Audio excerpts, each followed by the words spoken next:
Baik, Assalamualaikum warahmatullahi wabarakatuh. Perkenalkan, nama saya Dede Hadi Anggriawan.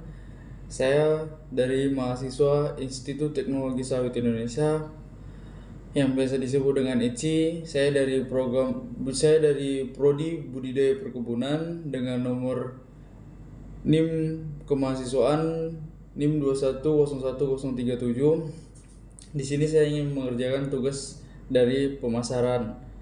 Baik, yang dibawakan oleh dosen Bapak Awal Madri. Baik, sebelumnya apa sih yang disebut dengan pemasaran? Jadi yang saya ketahui terkait tentang pemasaran, pemasaran itu adalah proses perbuatan memasarkan sesuatu barang dagangan untuk menyebarkan ke tengah-tengah masyarakat dengan mendapatkan dukungan pemerintah sepenuhnya. Baik, pemasaran adalah seni, ilmu, atau aktivitas mempercepat perpindahan produk atau barang maupun jasa yang dijual dari produsen atau distributor hingga ke tangan konsumen, yang mencakup periklanan atau promosi, penjualan, dan pengiriman produk kepada konsumen atau bisnis lainnya. Jadi definisi pemasaran sebagai proses perencanaan dan pelaksanaan konsepsi harga, promosi, dan peraturan yang memuaskan individu serta tujuan organisasi. Jadi yang disebut dengan pemasaran itu yaitu ibaratnya gini, saya mempunyai produk, jadi saya ingin memasarkan nih. Jadi kalau produk saya itu lebih banyak ataupun produk saya ini produk besar gitu, jadi saya harus memasarkannya, baik menggunakan itu jasa seperti kayak untuk pengangkutannya. Misalnya ini contohnya saya mempunyai produk, misalnya saya membuat produk keripik ubi. Jadi saya ini mempunyai ini nih, produknya banyak, jadi saya ingin memasarkan produk saya ini sampai ke luar kota ataupun luar provinsi. Jadi saya menggunakan yang namanya itu mulai dari pengangkutan yang bisa disebut dengan logistik. Jadi sih itu pun tidak hanya saya aja, jadi saya nanti ada selanjutnya, itu yang dinamakan dengan penada ataupun distribusi yang ada di dunia logistik lah. Jadi adapun konsep inti dari pemasaran, adapun konsep inti pemasaran ada yang biasa itu prinsip-prinsip dasar yang menjadi fondasi bagi strategi pemasaran yang efektif. Dalam beberapa sumber, konsep inti pemasaran didefinisikan sebagai proses sosial dan material yang memungkinkan individu, kelompok, atau organisasi untuk memperoleh apa yang mereka butuhkan dan inginkan melalui serangkaian penciptaan, penawaran, dan pertukaran segala sesuatu yang bernilai dengan individu, kelompok, atau organisasi lain. Dalam beberapa sumber, konsep inti pemasaran terdiri dari beberapa prinsip utama yang menjadi dasar bagi setiap keputusan pemasaran. Jadi adapun konsep inti pemasaran yang biasa dikenal adalah, yaitu pertama, orientasi kepada pelanggan. Yang mana orientasi kepada pelanggan ini memahami dan memproses kebutuhan, keinginan, dan preferensi pelanggan yang menjadi fokus utama dalam mengembangkan produk, penentu harga, promosi, dan distribusi. Jadi untuk memahami, meresponsi kebutuhan pelanggan. Jadi ini kita ibaratnya, saya seperti yang saya bilang tadi, saya punya keripik ubi. Jadi pelanggan saya ini mau minta kayak kebutuhan itu dia mau keripiknya ini lebih banyak lagi, ataupun keinginan pelanggan ini makin ditingkatkan lagi dari mutunya, dari kualitasnya.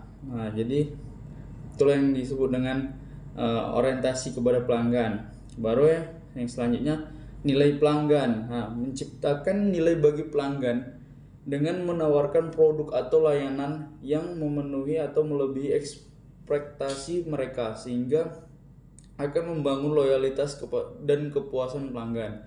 Jadi yang disebut dengan menciptakan nilai bagi pelanggan ini yaitu kita membuat suatu produk yang produknya ini sangat bagus di konsumen sama mereka ataupun di ibaratnya sangat puas lah. Jadi pelanggan ini dapat kepuasan terhadap barang tersebut. Misalnya kayak suatu produk itu dia kayak kalau dia di dalam bidang makanan ya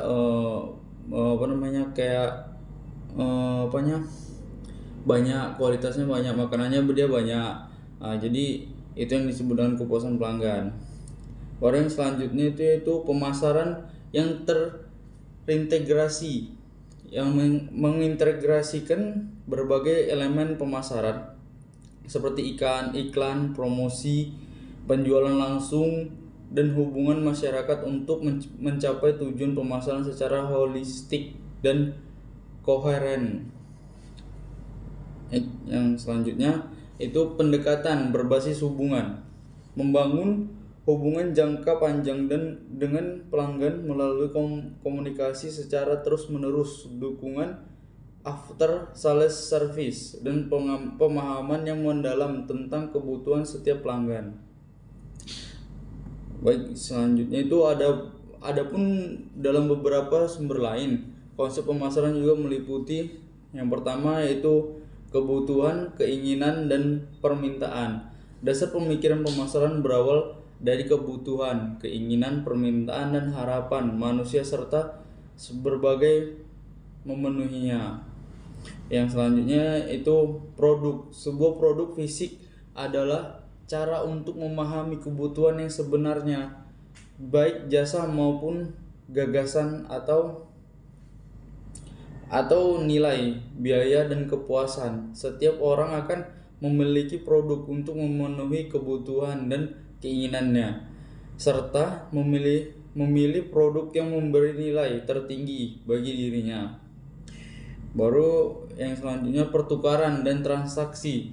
Pertukaran adalah awal mula terjadinya transaksi. Nah, pertukaran ini seperti saya ini menghasilkan produk dan ada ini yang membeli. Nah, itu kan akan terjadinya transaksi penjual belian, seperti contohnya kayak misalnya kayak saya punya barang nih, kendaraan sepeda motor, jadi saya ingin menjual. Jadi di situ kan akan ada yang namanya sistem tawar menawar, dan jika pembelinya itu setuju maka akan adanya transaksi.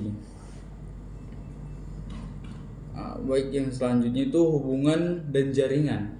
Seorang pemasar atau membangun hubungan dan jaringan dengan pelanggan melalui komunikasi terus-menerus dan dukungan. Nah, itu untuk hubungan dan jaringan ini, untuk menarik semua pelanggan itu kita ibaratnya saya sebagai produsen itu harus terus menanyakan dan memasarkan produk saya kepada pelanggan saya yang udah membelinya. Dan dalam beberapa sumber lain, konsep inti pemasaran juga didefinisikan sebagai peran pemasaran dalam perusahaan dan masyarakat, serta keterkaitan pemasaran dengan lingkungan yang berubah. Nah, itu kan tadi pengertian tentang pemasaran, dan itu ada pun seperti kayak konsep-konsep dari pemasaran. Nah, yang selanjutnya itu ada juga yang namanya fungsi dari pemasaran. Yang pertama itu mengubah atau konversional marketing, merubah sikap orang-orang yang tidak menyukai sesuatu menjadi menyukainya. Nah, misalnya kayak orang itu tidak suka terhadap produk tersebut, produk itu kan. Jadi kita ya berupaya membuat orang itu sebagai kayak tertarik terhadap produk kita. Ya bisa jadi kayak kita bikin yang lebih menarik ataupun bikin yang lain dari yang lain gitu, sehingga ada ketertarikan antara si konsumen ini, sehingga menjadi lambat laut akan menjadi sebagai pelanggan kita. Yang kedua itu mendorong, stimulation marketing, mendorong atau merangsang kebutuhan orang-orang yang semula tidak berminat atau tidak mengetahui sesuatu produk ataupun jasa. Nah, jadi disinilah yang disebut dengan mendorong ini, kita yang memaparkan ataupun merealisasikan kepada masyarakat ataupun kepada baik itu di secara langsung maupun melalui media sosial, seperti kita melakukan pemasaran. Nah, itu kita pamer-pamerkan terus, kita kenalkan kepada masyarakat sekitar dan kepada media sosial, baik itu bisa yang seperti yang saat ini yang lagi tren kan, ada yang namanya live streaming di TikTok gitu kan, ada itu mereka yang memasarkan produknya, sehingga itu kayak mendorong suatu orang itu, mendorong untuk gimana caranya bisa beli, untuk tertarik dia terhadap produk tersebut. Yang selanjutnya itu mengembangkan atau developmental marketing, membuat suatu produk atau jasa baru untuk memenuhi kebutuhan yang belum terpenuhi. Yang selanjutnya itu mengaktifkan lagi atau remarketing, mengaktifkan lagi keinginan atas produk usaha jasa yang sudah stabil atau menurunkan permintaannya. Penyelarasan merupakan yang selanjutnya itu penyelarasan. Yang dimaksud dengan penyelarasan itu ya merubah pola permintaan sehingga dapat sesuai dengan pola penawaran. Nah, jadi yang disebut dengan merubah pola permintaan sehingga dapat sesuai dengan pola penawarannya, itu yang disebut dengan kayak dia minta pola permintaannya, dia minta harga tinggi, dia minta harga rendah, tapi dengan dia minta harga rendah, dia minta dia minta dia minta suatu barang yang bagus tapi dengan harga yang rendah. Nah, baru yang selanjutnya itu pemeliharaan atau maintenance, memelihara tingkat penjualan yang ada dalam menghadapi persaingan yang makin ketat. Nah, jadi memelihara ini yang disebut dengan memelihara tingkat penjualan yang ada dalam menghadapi persaingan yang ketat. Jadi kita sebagai produsen nih ataupun pembuat, kayak yang saya bilang tadi, ya saya contohkan tadi itu adalah keripik ubi. Nah, jadi kita harus bisa jaga kualitas dari keripik ubi nih. Walaupun banyak pesaing kita, jadi kita harus bisa menjaga kayak kualitas banyak dikitnya, ataupun kita harus bisa menjaga rasanya, cita rasanya, atau bisa jadi kita seperti mengembangkan yang itu, membuat irian baru ataupun rasa baru. Nah, seperti kalau dari ubi itu kan ada yang namanya kayak rasa-rasa jago manis, manis pedas, ada yang rasa balado, ada yang rasa jagung. Nah, itu bisa juga dibuat untuk menjaga kualitas. Yang selanjutnya itu mengurangi tingkat permintaan atas produk ataupun jasa yang telah ada. Jadi yang dimaksud dengan mengurangi ini bukan berarti kita ibaratnya karena udah banyak kita jual nih suatu produk ini kan, jadi banyak pelanggan terus kita kurangi, jadi tidak seperti itu. Jadi ini maksud dengan mengurangi tingkat permintaan itu seperti kayak ada suatu pelanggan dia meminta irian baru ataupun rasa baru. Nah, jadi kita pun bisa membuatnya, tapi kita meminimalisir juga dari tingkat penjualan kita. Jadi nggak semua saran ataupun semua permintaan itu wajib kita penuhi. Bisa kita setujui, tapi tidak semua yang kita dapat untuk memenuhinya, karena kita juga mempunyai yang namanya SOP. Nah, jadi yang disebut dengan SOP itu ya kita harus berjalan sesuai dengan apa yang kita buat aja, sama misi dan visi dan misi dari kita, tujuan kita membuat produk tersebut. Nah, yang selanjutnya itu merintangi atau counter marketing, menghancurkan atau merintangi permintaan atau keinginan pada produk ataupun jasa tertentu.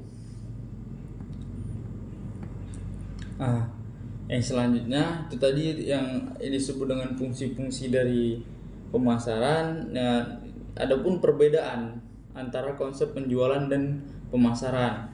Nah, jadi yang disebut dengan perbedaan itu ya untuk konsep penjualan dan pemasaran. Jadi kan ini kalau kita menjual kan ini ibaratnya kita menjual.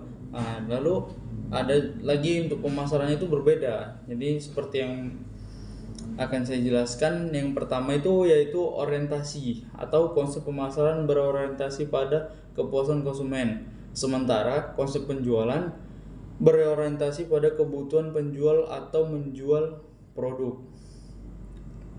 Yang kedua, fokus. Konsep pemasaran fokus pada kebutuhan dan keinginan konsumen, sedangkan konsep penjualan fokus pada produk yang sudah ada dan menjualnya. Tujuan pemasaran adalah untuk meningkatkan penjualan dengan cara memenuhi kebutuhan dan keinginan konsumen. Sementara tujuan penjualan adalah untuk menjual produk secara langsung. Baru yang selanjutnya strategi permintaan. Pemasaran menggunakan strategi yang lebih luas dan jangka panjang seperti komunikasi, promosi, dan mengembangkan produk. Sedangkan penjualan lebih fokus pada strategi lapangan dan penjualan langsung. Nah, jadi yang disebut dengan strategi ini ya. Strategi pemasaran menggunakan strategi yang lebih luas dan jangka panjang.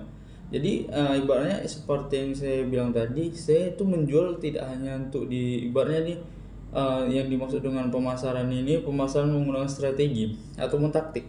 Jadi saya menjual suatu produk saya itu nggak hanya di kota yang saya tempati, ibaratnya ini kan saya di Medan, jadi saya menjual keripik itu nggak hanya di Medan aja, jadi saya harus punya jaringan antar kota seperti kayak di luar pulau Sumatera, misalnya kayak di Jawa, di Kalimantan. Nah itu jadi saya harus punya jaringan nih, ataupun saya punya ibaratnya di sana ada punya penada, jadi ada nih produk saya ini berjangka panjang, dia dapat berjangka panjang.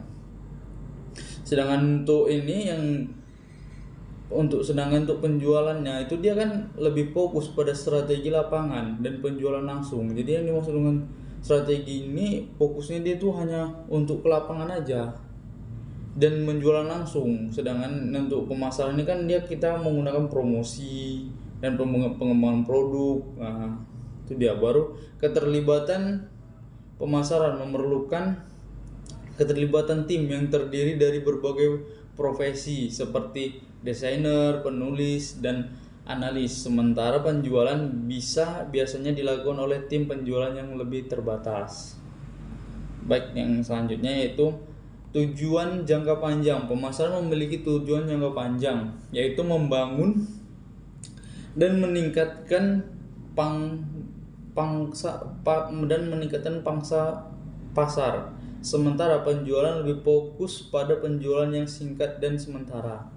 Baik, selanjutnya itu komunikasi. Pemasaran memerlukan komunikasi yang lebih luas, beragam seperti ke media sosial, iklan, dan promosi. Sedangkan penjualan lebih fokus pada komunikasi langsung dengan konsumen. Nah, jadi ini yang disebut dengan komunikasi ini. Kalau untuk pemasaran kita itu memerlukan komunikasi yang lebih luas, bukan hanya sekedar untuk kayak ibaratnya langsung ke konsumen, bukan. Jadi kita harus kayak meluaskan itu seperti melalui media sosial yang saya bilang tadi, kayak melalui live streaming baik itu di IG maupun di TikTok. Baru kayak untuk di iklan itu kayak kita buat di media massa seperti Facebook ataupun di IG. Nah, itu yang disebut dengan melalui media massa. Dan apabila pemasaran pun masih kurang memuaskan, kita adakan promosi, jadi sehingga menarik si konsumen ini supaya membeli produk kita. Baik, yang selanjutnya itu pengembangan produk. Pemasaran memerlukan pengembangan produk yang lebih luas dan beragam seperti desain, kualitas, fitur. Sementara penjualan lebih fokus pada produk yang sudah ada. Jadi untuk pengembangan produk ini, kalau untuk pemasaran ini memerlukan pengembangan. Jadi bukan hanya untuk ibaratnya kalau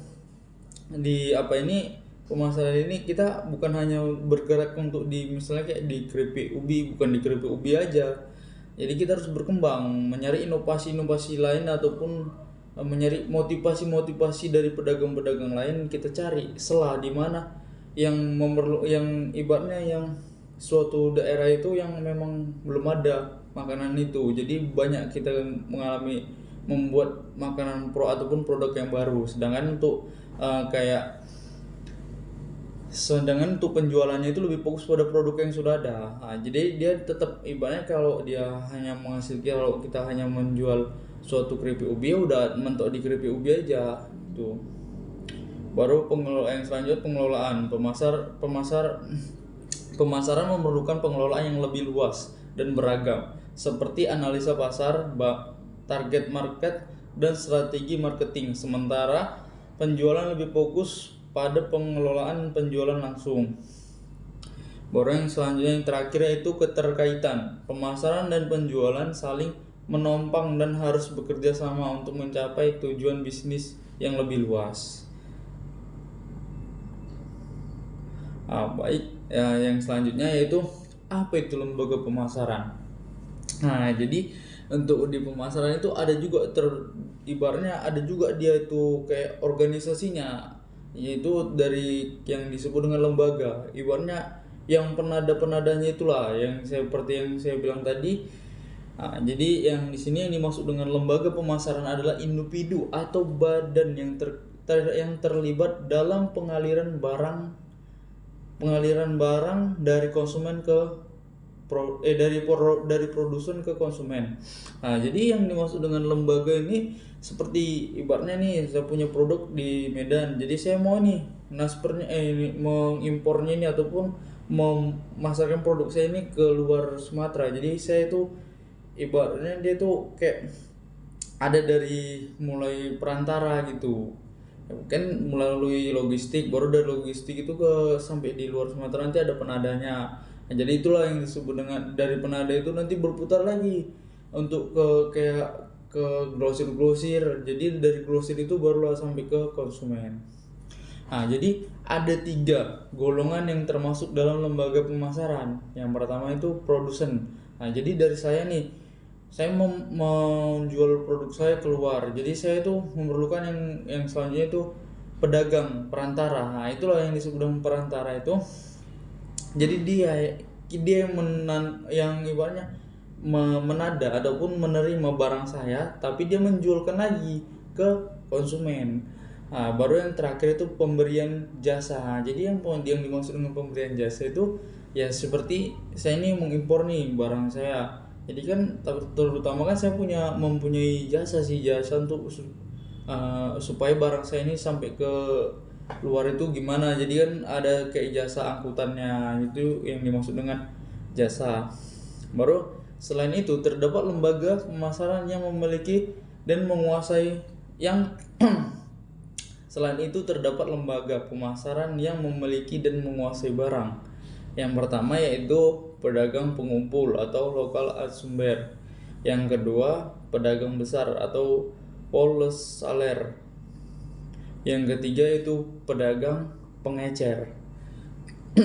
Baik, selanjutnya itu adapun lembaga pemasaran yang tidak memiliki dan tidak menguasai barang, yaitu yang pertama itu perbankan, yang kedua itu perusahaan pengangkutan ataupun logistik. Nah, yang ketiga itu perusahaan pergudangan. Nah, yang keempat itu perusahaan asuransi, dan yang kelima itu yang terakhir itu biro iklan. Nah, baru adapun definisi saluran pemasaran. Saluran pemasaran adalah individu atau badan yang mengambil ahli hak atau pembantu dalam mengalihkan hak atas barang maupun jasa selama barang atau jasa tersebut berpindah dari tangan produsen ke tangan konsumen. Saluran pemasaran hasil pertanian dan olahannya bervariasi. Produk hasil pertanian yang mudah rusak, maka panjang saluran pemasaran biasanya pendek, sedangkan yang tahan lama cenderung panjang. Nah, begitu juga hasil olahan produk pertanian, saluran pemasaran cenderung panjang. Baru yang selanjutnya itu biaya pemasaran. Apa sih yang dimaksud dengan biaya pemasaran? Nah, biaya pemasaran adalah biaya-biaya yang dikeluarkan dalam proses mengalirkan produk dari titik produksi atau tangan produsen ke titik konsumen atau tangan konsumen akhir. Nah, jadi ibaratnya ini saya mempunyai produk nih, produk saya dari tangan saya ini ataupun dari gudang saya, itu saya memerlukan yang namanya angkutan seperti truk. Nah, jadi saya membayar truk lagi, baru dari truk itu saya membawa lagi ibaratnya saya ngasih ke pasar pasar global ataupun pasar yang ada di luar Sumatera gitu kan. Nah, jadi itu memerlukan juga namanya biaya.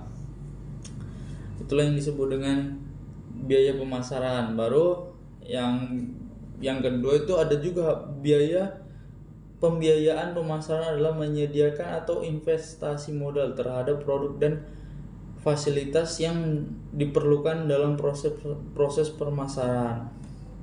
Nah, jadi yang disebut dengan investasi modal itu terhadap produk dan memfasilitasi. Jadi kayak ibaratnya kayak saya kan ini ingin memasarkan nih. Jadi saya harus mencari ini siapa yang bisa memasarkan produk saya sehingga banyak nih ataupun keterkaitan orang terhadap produk saya. Nah, jadi itu saya membayar orang ataupun menginvestasikan orang gitu. Baru besar kecilnya biaya pemasaran tergantung dari banyaknya kegiatan pemasaran yang dilakukan dan jumlah fasilitas yang diperlukan. Baru yang selanjutnya yang terakhir yaitu pembagian biaya pemasaran, biaya pengumpulan atau assemble costs. Yang kedua itu biaya pemindahan dari titik produksi ke titik konsumen. Nah, itulah yang disebut dengan seperti kayak yang saya bilang tadi kan, saya juga memerlukan ibaratnya tenaga kerja karyawan atau karyawan kerja saya, itu kan memerlukan biaya juga. Belum lagi angkutan, belum lagi saya membayar untuk di penada itu pun pasti ada juga yang namanya keluarkan biaya sampai ke konsumen. Dan yang terakhir itu biaya penyebaran di daerah konsumen, biaya penyebaran di daerah konsumen atau distribusi costs. Jadi untuk biaya penyebarannya kan kalau dari toko-toko besar gitu kan, jadi dia kan nggak hanya mentok di toko besar aja konsumen itu datang, juga kita juga memerlukan yang namanya karyawan untuk memasarkan. Jadi dari karyawan ini kan mengeluarkan biaya untuk pemasaran tersebut. Baik, saya rasa itu aja yang dapat saya sampaikan. Kurang lebihnya saya mohon maaf apabila ada perkataan saya yang salah ataupun ada tingkah laku saya yang kurang. Saya mohon maaf, kepada Tuhan saya mohon ampun. Saya tutup dengan wabillahi wa taufiq wal hidayah. Wassalamualaikum warahmatullahi wabarakatuh.